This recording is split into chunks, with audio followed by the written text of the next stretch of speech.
Olá, doutores e doutoras! Como vão? Espero que todos estejam bem, todos estejam em suas casas, aqueles que precisam sair de casa, que saiam com máscara, com segurança, e aqueles que não, por favor, fiquem em casa. É muito importante nesse momento de isolamento social que todos nós possamos dar a nossa contribuição.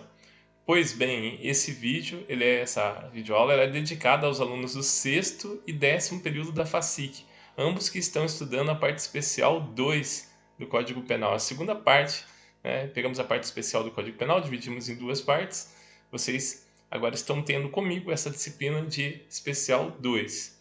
Pois bem, hoje nós vamos estudar o título 7 do Código Penal, que trata dos crimes contra a família.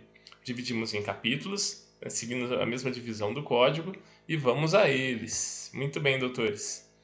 Nós começamos com o capítulo 1 dos crimes contra o casamento.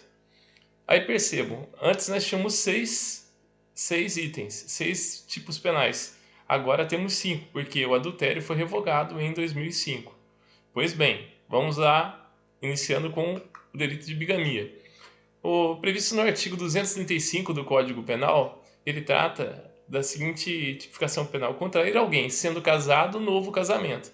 Então, percebam que o núcleo do tipo aqui é contrair casamento.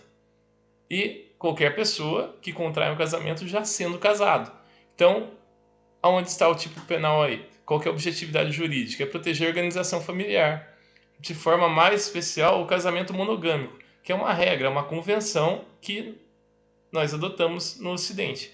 Alguns países do Oriente não adotam, e saibam os doutores que o homem ele é monogâmico por convenção. Pela natureza, não há imposição.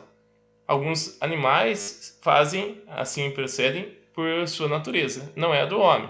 Mas, enfim, desde que convencionado, nós temos que respeitar, sob prejuízo de prejudicar a própria estrutura familiar.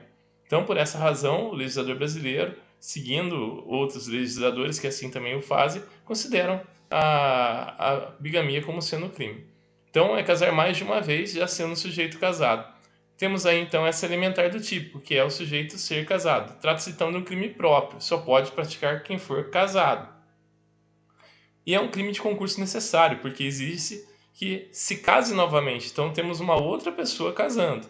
E aí é interessante. Essa coautoria, ela depende de cada caso, o tratamento penal é destinado. Por exemplo, um consorte solteiro que se casa com uma pessoa que já sabe ser casada, ele praticaria a figura privilegiada prevista no parágrafo 1º do artigo 235. Observe, aquele que, não sendo casado, contrai casamento com pessoa casada, conhecendo essa circunstância, é punido com uma pena de reclusão ou detenção de 1 a 3 meses. O particular desse tipo penal é que ele deixa a critério do juiz escolher a fixação da pena, se vai ser uma pena de reclusão ou de detenção. No que elas diferem, vocês se lembram? Olha, a grande diferença está no regime prisional inicial. O regime prisional inicial daqueles que cumprem pena de detenção não pode ser o fechado, enquanto a de reclusão, a pena de reclusão, ela admite qualquer dos 3 regimes. Basicamente é essa a distinção, ok? Mas aí um tipo que traz uma novidade que até então acredito que vocês ainda não haviam visto, ok? Bom, e aí durante essa aula, vocês já devem ter visto, eu já preparei um material para vocês, e no material eu fui muito específico em relação à doutrina. Então, existem alguns pontos que têm divergência doutrinária e outros não. Aqui, ó, vamos ver alguns apontamentos da doutrina. O Vitor Rios Gonçalves, que foi um dos autores que eu usei na pesquisa, ele leciona que respondem pelo crime as pessoas ou as testemunhas que, cientes do fato, colaborarem com o aperfeiçoamento do segundo casamento. Nesse mesmo sentido, eu colhi uma jurisprudência do Tribunal de Justiça de São Paulo. Advogado que, sabendo ser seu cliente casado, funciona como testemunha do novo matrimônio, desde com outra mulher, deixando de cumprir a obrigação de denunciar o impedimento, conforme comportamento que concorreu para o delito.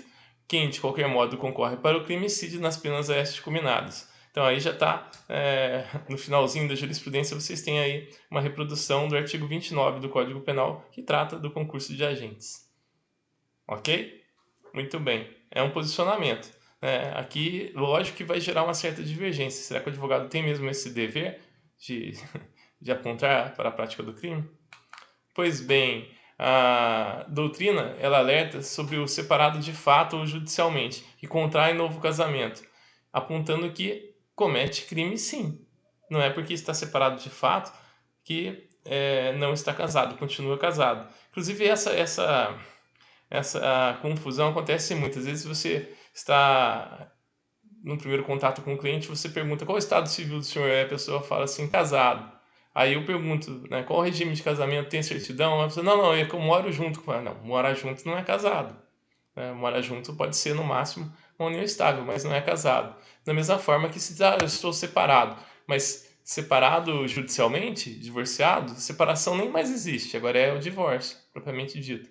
Mas antes se separava e depois de um período de 2 anos, se não houvesse mais nenhuma ligação entre o casal, partia-se para o divórcio. Ou se podia fazer o divórcio direto, que hoje é a única forma, mas antes exigia pelo menos 2 anos, agora não se exige mais essa interrupção de 2 anos na relação. Pois bem, pode haver nesse caso uma analogia? Não, a gente sabe que não pode haver analogia em matéria penal para prejudicar o réu. Pois bem, e se o primeiro casamento for nulo ou anulável? Haverá crime mesmo assim, porque vai necessitar de uma declaração judicial de anulação do casamento. Eu juntei as duas palavras, viu? Aí acabou dando uma confusão. Mas, certo aí, pessoal? Precisa muito bem ficar atento a esses detalhes que fazem toda a diferença, porque o legislador ele ainda considera muito importante. Embora a Constituição tenha equiparado o casamento à união estável, o casamento é um instituto e tem um tratamento no direito brasileiro muito significativo. Pois bem, o parágrafo 2º prevê uma excludente, anulado por qualquer motivo o primeiro casamento ou por outro motivo que não a bigamia, considera-se inexistente o crime. Lógico, porque a volta e meia a gente vai ver essa distinção da bigamia. Bigamia é muito específica, casar 2 vezes, sujeito já sendo casado, né? Casar pela segunda vez. Então, anulado por qualquer motivo o primeiro casamento, ou por outro motivo que não a bigamia, considera-se inexistente o crime. Lógico, perdeu-se uma elementar do tipo. O Vitor Rios Gonçalves, ele adverte que o casamento religioso não configura crime, salvo se for realizado na forma do artigo 226, parágrafo 2º da Constituição Federal, que resulta em efeitos civis. Né? Então, o casamento religioso com efeitos civis, desde que isso seja expresso, configura sim o tipo penal em análise. Agora, se for só um casamento simplesmente religioso, uma cerimônia que foi feita, aí não haverá tipicidade, a conduta será atípica. Bom, sujeito passivo é o Estado e o cônjuge ofendido. A consumação se dá no momento em que os contraentes formalmente fazem a manifestação da vontade durante o casamento. Então, isso perante a autoridade competente durante a celebração. Bom, não se exigindo aqui o termo, uma certidão de casamento expedida, porque isso daí, na verdade, configuraria como uma prova do delito que já se consumou com o aceite durante a cerimônia. Pois bem, tentativa possível, a doutrina deixa claro. Depois o material, por favor, leiam com calma. Atenção, vamos a uma advertência aqui. De acordo com a jurisprudência, o prazo prescricional no crime de bigamia começa a correr da data do conhecimento do fato pela autoridade pública, ou seja, quando a notícia do crime chega à autoridade. E essa previsão acontece no artigo 111, no inciso 4 do artigo 111 do Código Penal. Outros crimes aqui estudados, que serão estudados nessa oportunidade, também vão fazer a mesma referência. Por que isso é importante? Porque são crimes que muitas vezes demoram anos a serem descobertos. E se não houvesse essa previsão com relação ao prazo inicial da contagem da prescrição, muitos ficariam impunes. Ok? Bom, vamos para o delito seguinte. Induzimento a erro essencial e ocultação de impedimento. Artigo 236. Contrair casamento induzindo em erro essencial outro cônjuge ou ocultando-lhe impedimento que não seja casamento anterior. É um crime de menor potencial ofensivo, como se vê, pena de detenção de 6 meses a 2 anos. Mas o interessante aqui é que trata-se de uma norma penal, um tipo penal aberto, e é onde nós precisamos fazer a interpretação analógica para poder entender quais são as causas que geram induzimento da erro essencial ao outro cônjuge e quais são os impedimentos. Aí então nós vamos ter que nos socorrer do Código Civil. Estamos diante então de uma norma penal em branco. Aqui no caso, com uma norma que o complemento é encontrado numa norma de mesma hierarquia, de mesma situação, né? São leis ordinárias complementando leis ordinárias, ou seja, o complemento do Código Penal é encontrado no Código Civil. Então, norma penal em sentido lato, ou norma penal em branco, lato sensu, mesma coisa. Bom, olha aí onde eu encontro então. O artigo 1557 considera-se erro essencial sobre a pessoa do outro cônjuge do Código Civil. Repara que esse dispositivo foi modificado há pouco tempo, ok? E aí os impedimentos, vou achar no artigo 1521 do Código Civil. Aí estão, não podem se casar. Aí é só observar aí nos incisos onde nós encontraremos aqueles que não poderão se casar, gerando aí causa de impedimento. E se assim fizerem, estarão violando o artigo 236 do Código Penal Brasileiro. Pois bem, o artigo 237. Conhecimento prévio de impedimento. Contrair casamento conhecendo a existência de impedimento que lhe cause nulidade absoluta. Outro tipo penal que vem no mesmo sentido, outra norma penal em branco, no mesmo sentido, também em sentido lato, e também um crime de menor potencial ofensivo. Pena, detenção de 3 meses a 6 anos.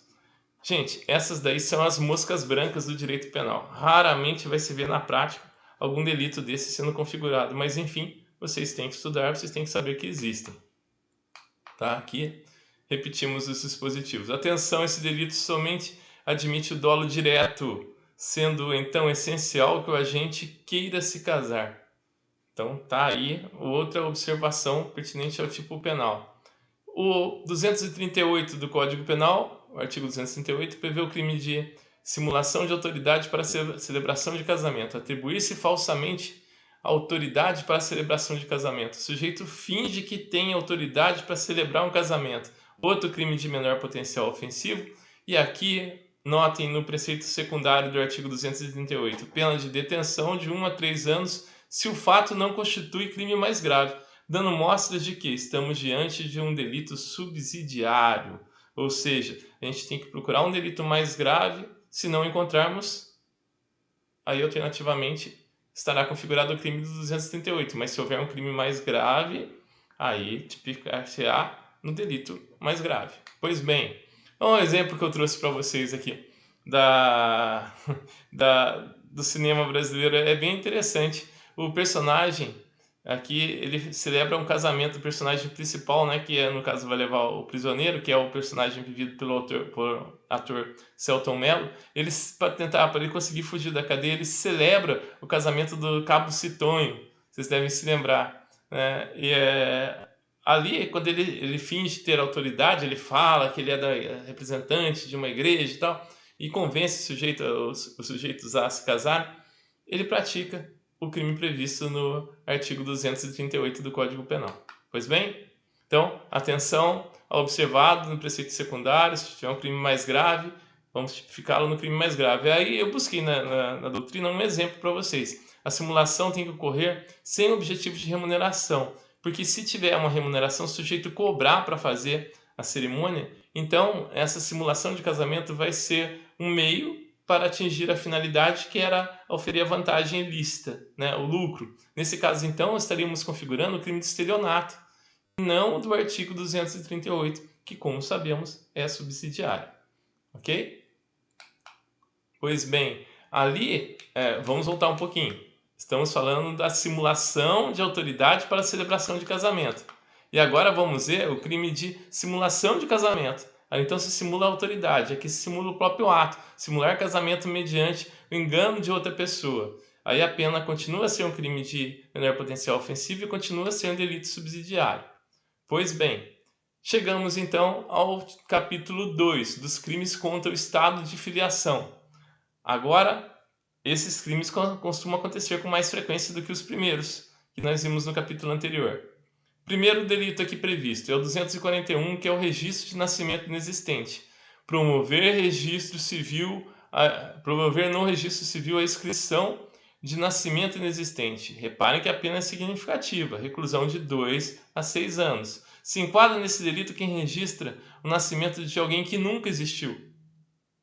Cria-se lá uma pessoa fictícia e se registra, né, o nascimento que nunca existiu. Ou se registra um natimorto como sendo vivo. Pode acontecer. Então, essas hipóteses podem ser... não sei por quais razões as pessoas podem fazer isso. Talvez por fraudar a sucessão, assim por diante. Mas fica aqui configurado o tipo penal. É um delito específico, né? Afastar a notificação do crime de falsidade ideológica. É engraçado que aqui o legislador ele afasta o crime de falsidade ideológica, que não é um crime, que é um crime específico, porém esse daqui, o crime de falsificar o documento do registro civil, ele é bem mais específico que a falsidade ideológica, que é um crime mais genérico. Bom, seguindo. Atenção, o prazo prescricional segue a mesma regra do inciso 4 do artigo 111 do Código Penal. Ok? O delito seguinte, parto suposto, supressão ou alteração de direito inerente ao estado civil do recém-nascido. Artigo 242, dá parto alheio como próprio, registrar como seu filho de outrem, ou ocultar recém-nascido ou substituí-lo, suprimindo ou alertando o direito inerente ao registro civil. Pena, reclusão de 2 a 6 anos. Objetividade jurídica aqui qual é? A tutela do estado de filiação. Aqui nós temos um crime de ação múltipla. Ou seja, nós temos várias formas dele ser praticado. Então, são 4 as previstas. E são absolutamente distintas entre elas. Vamos à primeira hipótese. Dar parto alheio como próprio. Conduta que somente poderá ser praticada por uma mulher, porque só ela que pode dar o parto, que pode ainda praticar parto. Né? Até agora não temos notícia de homem capaz de engravidar e participar de um parto. Né? Ele dando à luz. Então, tornou-se um crime próprio. Só a mulher, só a gestante que pode praticá-lo, visto que para incorrer terá que apresentar um recém-nascido como sendo seu filho. Segundo a doutrina, o crime se consuma no momento em que é criada a situação que leve as outras pessoas a interpretar que o filho é da pessoa que se apresenta como mãe, independente do registro do menor. Nesse caso, o registro vai figurar como sendo a prova da existência do crime. Ok? A outra parte, a segunda figura, é registrar como seu o filho de outrem. E isso acontece muito. Vocês não têm noção do quanto isso acontece. É um crime muito comum. E aqui, registrar seu filho como seu filho o de outrem, não exige uma figura típica específica, não exige uma qualidade especial do sujeito ativo. Pode ser tanto o pai, e geralmente que é quem faz o registro, ou a mãe. Então, isso acontece de forma muito comum, muito comum. Tanto que no Brasil até ganhou um nome, é chamada adoção à brasileira. Vocês sabem que para se praticar uma adoção precisa todo um processo, todo um procedimento, são feitas várias verificações. E o brasileiro costuma fazer, pega a criança, não, deixa que eu crio, eu vou cuidar como sendo meu, vai lá e registra. Então, isso acontece de maneira muito comum, de alguém entregar até mesmo o filho por não ter condições para que o outro cuide. E aí a pessoa vai, né, com maior tranquilidade no cartório e registra como sendo filho. E pratica um crime. Eu recentemente até adverti uma pessoa que queria fazer isso. Na verdade, a criança era neta dele, e ele, não, mas está sofrendo muito, os pais não estão cuidando, a mãe nem sabe quem é o pai, eu vou registrar como sendo meu filho. Eu falei assim, não faça isso que estará praticando um crime. Eu adverti. Agora, sinceramente, não sei se a pessoa fez, eu até acredito que tenha feito. Né? Bom, concurso de agentes. Poderão responder como partícipes os pais verdadeiros, o oficial do cartório, se ele souber que o sujeito não é realmente o pai, ou que a moça não é a mãe, bem como todos aqueles que souberem se omitirem ou auxiliarem na conduta delitiva. Esse todos que souberem é meio que relativo. Por exemplo, acabei de falar um caso em que eu soube, e eu até falei para o sujeito não fazer. Agora, não sei se ele fez ou não. Se ele fez, como que eu poderia responder? Aonde estaria aí o nexo de causalidade entre a minha conduta e o resultado? Então, aí uma observação. Leciona o Vitor Rios Gonçalves. que fica absorvida a falsidade ideológica em razão de tratar-se de um tipo penal específico, exemplificando ainda o referido doutrinador que a conduta de quem passa a viver maritalmente com a gestante, ciente de que ela se encontra grávida de outro homem, e, após o nascimento, registra o recém-nascido como filho próprio e de sua companheira. Isso é muito comum. O sujeito já assumiu a mulher grávida de outro homem e, não, pode deixar, vai ser meu filho, já é meu filho, eu vou cuidar como sendo meu. É até um gesto bonito, porém ilícito, porque o sujeito não pode fazer isso, porque está fraudando o direito que a própria criança tem do registro do verdadeiro pai biológico. Estaria aí, então, praticando uma falsidade de maneira mais específica, o delito aqui previsto. Ocultar mas a própria lei dá um tratamento diferenciado para quem faz isso de boa fé. Aguarde, já veremos. Vamos só continuar aqui a análise do tipo penal. Ocultar recém-nascido suprimindo ou alterando o direito inerente ao Estado Civil. É um crime comum, no qual o neonato, aquele que acabou de nascer, não é registrado continuando seus pais por sustentá-lo, prejudicando os direitos civis do infante, como, por exemplo, o próprio direito de herança. Quando se faz o quê? Se oculta recém-nascido, suprimindo ou alterando o direito inerente dele ao Estado Civil. Simplesmente não registra, querendo prejudicá-lo. Substituir recém-nascido, suprimindo, alterando o direito inerente ao seu Estado Civil. Consiste em qual crime? Na troca de neonatos na maternidade, no berçário, por exemplo, na creche, trocar as crianças. Olha, se isso é feito de maneira dolosa, está aqui a tipificação. Caso em que as crianças acabam sendo cuidadas por famílias diferentes. Reparem que aqui a exigência do dolo. Por exemplo, o casal queria ter um menino, nasceu a menina, então fazem a troca. Com um outro casal que, por exemplo, é que hoje em dia é muito mais difícil isso acontecer porque tem as tecnologias, já se faz lá uma ultrassonografia, já se descobre o sexo da criança durante a gestação. Mas no passado, lembrando que o Código Penal de 1940, essas condutas volta e meia aconteciam. Lógico, se exige aqui o dolo. Bom, aqui é, como eu disse agora há pouco, a forma privilegiada que possui até a possibilidade de perdão judicial. Está no parágrafo único do artigo 242, que estabelece: se o crime é praticado por motivo de reconhecida nobreza, o juiz aplica a pena de detenção de 1 a 2 anos, podendo deixar de aplicar a pena. O que é isso? Podendo deixar de aplicar a pena? É o perdão judicial. É uma das causas extintivas da punibilidade. Vocês devem se lembrar disso, está previsto lá no artigo 107 do Código Penal. Leciona o Vitor Rios Gonçalves que a nobreza é evidenciada quando a conduta demonstra generosidade ou afeto do agente que visa criar, educar a criança e por isso a registra em seu nome. Olha que situação. Então, havendo esse carinho, essa condição do sujeito, como o do cliente que eu atendi, que dá para se sentir nitidamente a nobreza nele ao fazê-lo, tá aqui, o juiz poderia até deixar de aplicar a pena, mas isso não inibe a prática do crime. Lembre-se, o perdão judicial ele não é uma causa extintiva da tipicidade nem extintiva da antijuridicidade. Ele é extintiva da punibilidade, ou seja, o crime ocorre, só não vai receber pena. E lembrando mais uma vez, isso aqui é faculdade do juiz, o juiz não está obrigado a fazê-lo. Olha que interessante. Aqui, vamos ver uma outra observação. O prazo prescricional, que interessante. Então, segue-se a mesma regra do artigo 111, inciso 1 do Código Penal. Então, não adianta aspar que fazem 50 anos que isso foi feito e prescreveu. Não, só se tomar conhecimento agora, é a partir de agora, então, que começa a se contar. Vamos ao último delito dessa série, que é a sonegação do estado de filiação. Deixar em asilo, dispostos, ou outra instituição de assistência, filho próprio ou alheio, ocultando-lhe a filiação ou atribuindo-lhe outra com o fim de prejudicar direito inerente ao Estado Civil, pena de 1 a 5 anos de reclusão. Na prática, dificilmente vai ser verificado em razão das circunstâncias atuais, dos registros que são obrigados a acontecer quando se vai deixar uma criança numa instituição. Ok? Capítulo 3 dos crimes contra a assistência familiar. 244, esse é famoso, o abandono material. Esse daqui é o crime preferido das mães que que tiveram alguma relação com o pai das crianças que é devedor de pensão alimentícia e ele não paga de maneira contumaz a pensão alimentícia.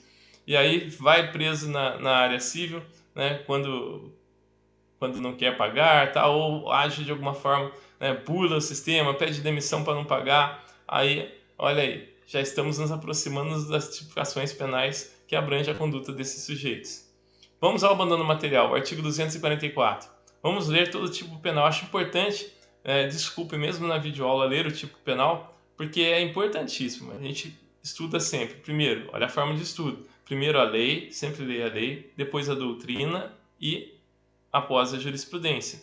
Esse material que eu montei para vocês, ele deu muito trabalho, porque eu tive que revisar toda a matéria e eu fiz com várias jurisprudências, com várias obras de doutrina. Então, primeiro eu li os dispositivos legais, eu não tinha essa aula montada, eu tive que montar agora, especialmente para vocês, do 16º período, e agora tive que pesquisar na doutrina e na jurisprudência, mas a doutrina eu usei as mais modernas possíveis. Vamos lá, artigo 244 do Código Penal. Deixar sem justa causa de promover a subsistência do cônjuge, ou do filho menor de 18 anos, ou do inapto para o trabalho, ou ascendente inválido ou maior de 60 anos, por não lhes proporcionando os recursos necessários ou faltando ao pagamento da pensão alimentícia judicialmente acordada, fixada ou majorada, sem justa causa de socorrer descendente ou ascendente gravemente enfermo. Todas as figuras típicas prevêem uma pena de detenção de 1 a 4 anos e multa. E de 1 a 10 vezes o maior salário mínimo vigente no país. O sujeito não está nem pagando pensão alimentícia, vai pagar a multa. Ok. E olha a pena, olha que significativa. Detenção de 1 a 4 anos. Quem vai preso por isso aqui? Ninguém. O máximo que dá aqui é uma prestação de serviço. Só se o sujeito for muito contumaz mesmo para ser preso. Mas vamos estudar. Aí sempre, né, aquela ameaça que se faz, né, quando o sujeito não está pagando a pensão. Mas seguindo, vamos lá. Objetividade jurídica é a tutela da família no sentido de ser observado o dever estipulado pelo Código Civil da necessária assistência material recíproca entre parentes. Vocês sabem que os alimentos são devidos dos pais aos filhos menores e também dos filhos aos pais quando eles não têm condições de subsistência. Ok? Na primeira espécie, incrimina-se o cônjuge, ascendente ou descendente sujeitos ativos que, sem justa causa, olha essa elementar do tipo, não pode haver uma justa causa, um motivo justificado para tanto. É aquele sujeito que quer fazer de propósito mesmo, ele pode e faz. Não vai ser em curso no tipo penal se o sujeito não puder fazê-lo. Fazer o quê? Deixar de prover a subsistência de seus dependentes, né, nos sujeitos passivos. Cônjuge, filho menor ou incapacitado para o trabalho, inválido ou maior de 60 anos. Temos aí então uma elementar implícita, que é o quê? A necessidade da vítima e possibilidade de provimento do autor do delito intencionalmente deixar de fazê-lo. Há uma discussão doutrinária acerca do tema. Eu pesquisei e vi que alguns autores entendem que essa elementar implícita significa que a pessoa tem que realmente necessitar. Já para outros autores, estamos aqui diante de um crime de mera conduta. Não importa se necessita ou não, o que importa é se está fixado, tem que pagar. Agora, muitas vezes, o sujeito não tem condições, não entrou com aquela ação de revisão de pensão alimentícia, está com uma pensão lá que ele não consegue pagar. E aí ele não pagando, para alguns autores, estaria incluso no dispositivo legal, apesar do filho não mais precisar. Por exemplo, já tem mais de 18 anos, já está trabalhando, só que o pai não entrou com a ação de exoneração de pensão alimentícia, então judicialmente está obrigado a pagar, embora a gente saiba que na prática não exista a necessidade do filho em receber. Há aí uma bela discussão doutrinária. Na segunda espécie, incrimina-se o alimentante com o dever judicialmente fixado. Olha, é sobre isso que estávamos falando agora há pouco. Que sem justa causa deixe de efetuar os pagamentos da pensão alimentícia das partes constantes na decisão que estabelece, majora, acorda ou homologa. Atenção, olha que coisa interessante que eu pesquisei na doutrina. A existência de prisão civil, do artigo 333 do Código de Processo Penal. Opa! Tá errado aqui, é do Código de Processo Civil. Olha, vamos corrigir o avião durante o voo. Até é bom dar uma conferida, que eu nem sei se esse artigo mudou, porque o Código Civil mudou recentemente. Me perdoem, doutores, só agora na hora da videoaula, com 30 minutos de videoaula gravada, que eu percebi isso daqui. Conto com a ajuda dos doutores para sanar aqui o defeitinho. Vamos consertando o avião em voo, não dá mais tempo não, vamos continuar com o voo. Já tem bastante tempo de gravação aqui, já estamos concluindo, inclusive.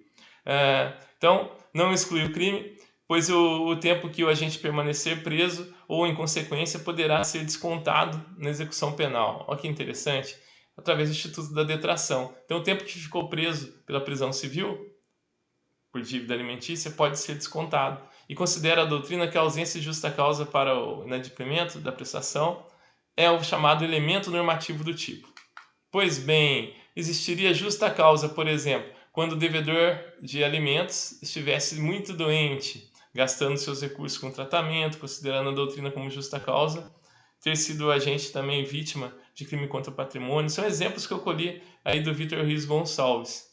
Mas, então, se o sujeito realmente não puder pagar, não estará incluso no tipo penal. E o parágrafo único do artigo 244 ainda estabelece que nas mesmas penas incide quem, sendo solvente, frustra ou elide, de qualquer modo, inclusive por abandono injustificado do emprego ou função, o pagamento de pensão alimentícia judicialmente acordada, fixada ou majorada. É o caso do sujeito que pede demissão para não pagar a pensão. Pagava 30%, ficou estabelecido assim para ele, na decisão: 30% dos rendimentos líquidos durante o emprego com registro em carteira e 30% do salário mínimo em caso de desemprego ou emprego informal. O que o sujeito faz? Está trabalhando com carteira assinada, tudo direitinho, pede demissão de propósito só para não pagar 30% dos seus rendimentos líquidos. Ele prefere pagar 30% do mínimo, fica desempregado, se vira e faz assim. Ou pior que isso, ele pede para o patrão demitir, o patrão demite, né, só no papel, e ele continua trabalhando, recebendo por fora e pagando os 30% do salário mínimo. Isso é muito comum. Agora incide nas penas ao delito combinado. Pois bem, aqui nós temos outra observação da doutrina, né, sobre a lei de alimentos, que prevê uma pena de 6 meses a 1 ano de detenção para um empregador, funcionário público, que deixar de prestar em juízo competente as informações necessárias à atribuição do processo ou execução da decisão que fixa a pensão alimentícia. O que é isso? Está punindo o empregador que está do lado do sujeito que está devendo pensão alimentícia, que não entrega os documentos, que não aponta, que não produz aquelas provas que são oficiadas a produzir, para que o juiz possa fixar a pensão alimentícia ou mesmo executá-las. Nas mesmas penas incorre quem, de qualquer modo, ajudar o devedor a eximir-se ao pagamento da pensão alimentícia, ou recusar-se ou procrastinar a sua execução. Pois bem, o César Roberto Bittencourt, que é um autor que eu gosto muito, né, ele estabelece outra coisa aqui que eu acho de suma importância para a defesa, para quem vai fazer uma defesa. Pagamento parcial de pensão alimentícia não significa deixar de prover, ou seja, deixar de prover é não dar nada. Então, se o sujeito paga ao menos parte, ele não incide nas penas aqui combinadas. Geraria uma atipicidade. Então, qualquer pagamento que ele faça. Então, se seu cliente já foi aberto um inquérito para que se analise essa situação, você advogado, né? Para que se analise aqui a incidência do tipo penal, recomende a ele que pague de alguma forma qualquer valor, que aí ele já vai estar elidido. Então aí não gera o abandono. Então, se o sujeito paga ao menos pouquinho, mas paga, não gera o abandono. O abandono é caracterizado por não pagar nada mesmo. Entende a doutrina que o crime de abandono material não admite tentativa, por tratar-se de um crime omissivo próprio. Ok, vamos seguir que ainda tem alguns delitos aí para a gente concluir. Entrega de filho menor à pessoa idônea. Entregar filho menor de 18 anos à pessoa cuja companhia saiba ou deva saber que o menor fica moral ou materialmente perigoso. Olha que tipo penal complicado. Então, como é que o sujeito vai entregar? Ele tem que ter uma presunção, ou tem que saber que a pessoa, né, não... O sabe ou deve saber. Então, sabe ou presume que essa pessoa não tem, como é que eu vou dizer? Não tem uma boa moral, não tem uma boa índole, não tem um bom nome, né? E possa colocar a criança em perigo, né? O adolescente, que é filho menor de 18 anos. Pois bem, quem que são essas pessoas moralmente inidôneas, né? Então a doutrina coloca como sendo prostitutas, cafetão, mendigo, alcoólatra, dependente químico, pessoa de enfermidade mental ou pessoa portadora de doença contagiosa. Tipo penal também que você só vê aqui, né, em estudo. Na prática, não se verifica. Muito difícil. Né? É um crime de perigo abstrato, né, porque a lei presume o risco. Imagina, se o sujeito não... Como vai provar isso? É uma situação que é realmente complicada. O parágrafo 1º do artigo 245 prevê uma pena de 1 a 4 anos de reclusão se o agente pratica o delito para obter lucro ou o menor é enviado para o exterior. Aí sim, agora começa a ter uma situação mais específica. Ainda assim, vale a pena. Reclusão de 1 a 4 anos de reclusão. Insignificante. Bom, lógico, por tratar-se de um crime de perigo. E aqui, atenção, o Vitor Rios Gonçalves, segundo o seu entendimento doutrinário, esse dispositivo já estaria revogado pelo artigo 239 do ECA, havendo aqui uma revogação tácita. Olha que interessante. Vamos ver o 239 do ECA. Promover ou auxiliar a efetivação de ato destinado ao envio de criança ou adolescente para o exterior em observância das formalidades legais ou com o fito de obter lucro. Aqui uma pena mais significativa, reclusão de 4 a 6 anos e multa. E o parágrafo único estabelece: se há emprego de violência ou grave ameaça ou fraude, a pena ainda aumenta para reclusão de 6 a 8 anos, além da pena correspondente à violência. Aqui então uma figura qualificada. Então, segundo Vitor Rios Gonçalves, o dispositivo anterior estaria revogado de maneira tácita. Eu entendo que só a parte final dele, a parte que fala da efetivação, né, do efetivo envio para o exterior.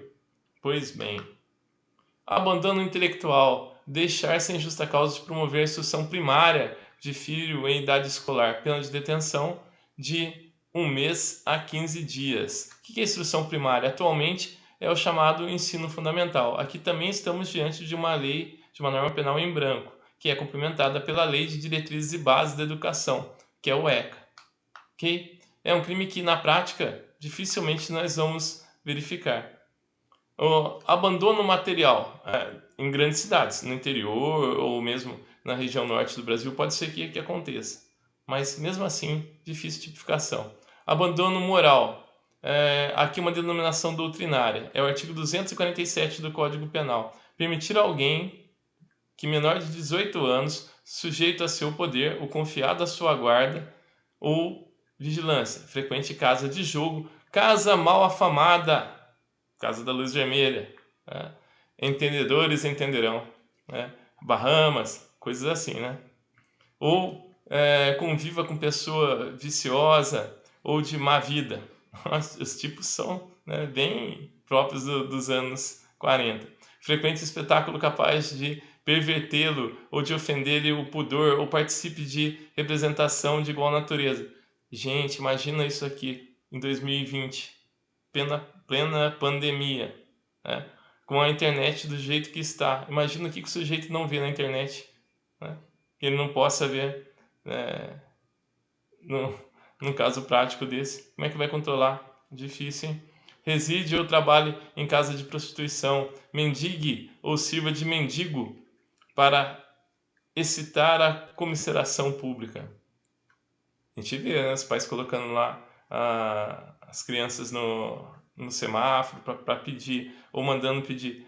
Tá aqui, é um crime, 257 do Código Penal, pena de detenção de 1 a 3 meses ou multa. Na prática, não se vê acontecer de jeito nenhum. Ainda ontem bateram aqui em casa, né?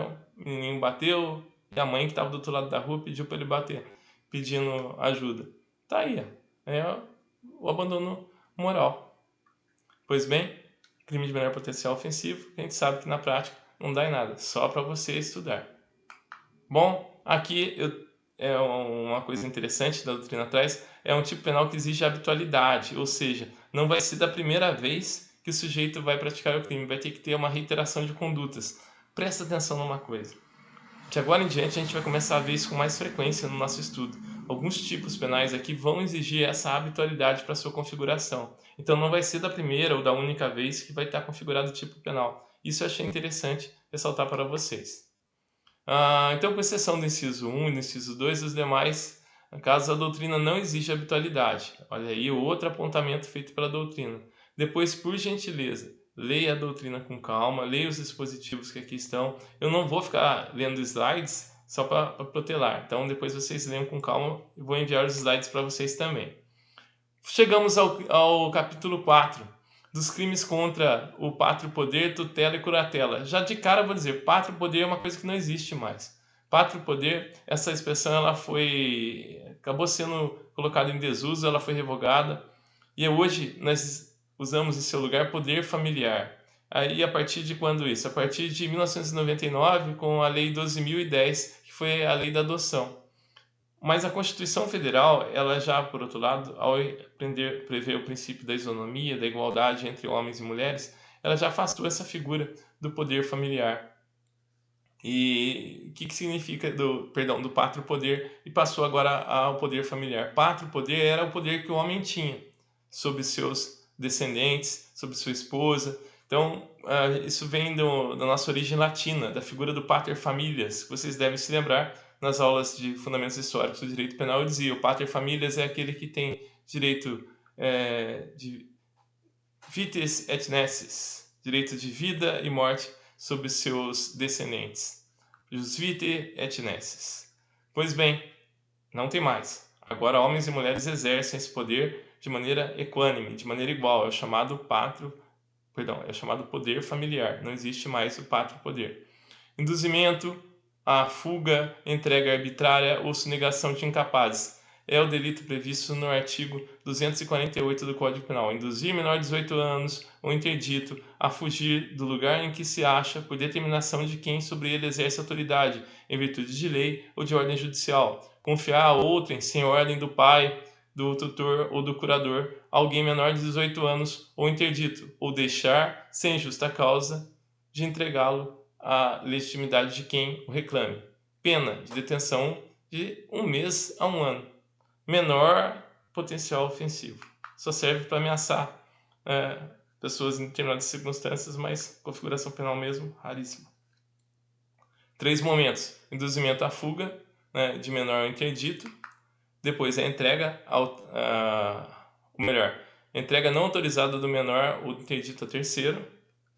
E a última figura, aqui uma observação, nosso entendimento. Deixa eu voltar um slide que eu passei aqui, eu tinha feito uma pergunta, perdão.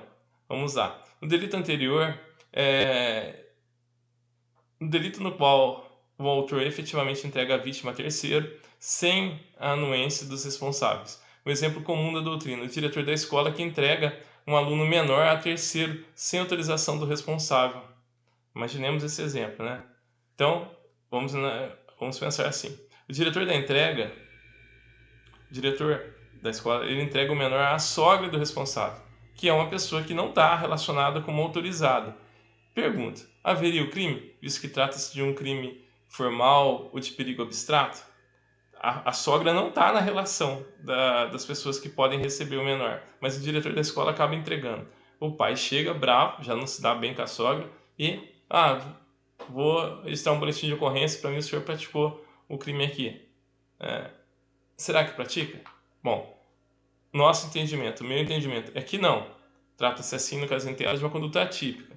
E nesse mesmo sentido, que eu entendo por não haver o menor risco em relação à conduta típica aqui, a qualquer resultado, é lógico que a criança vai estar bem cuidada pela avó, protegida pela avó. Se não houver prova desse efetivo risco, na minha opinião, não ocorre crime. Vamos ver o que leciona o André Stefan, que é um autor que eu gosto muito.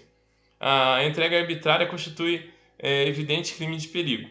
Muito embora o tipo penal não exija risco efetivo ao menor ou interdito, parece-nos que tal exigência se mostra fundamental, sob pena de que não se identificar a ofensa ao valor protegido. A esfera de proteção desta norma penal, dado o caráter eminente subsidiário que o direito penal deve conter, há de ser interpretada no sentido de abranger comportamento que contenha risco concreto.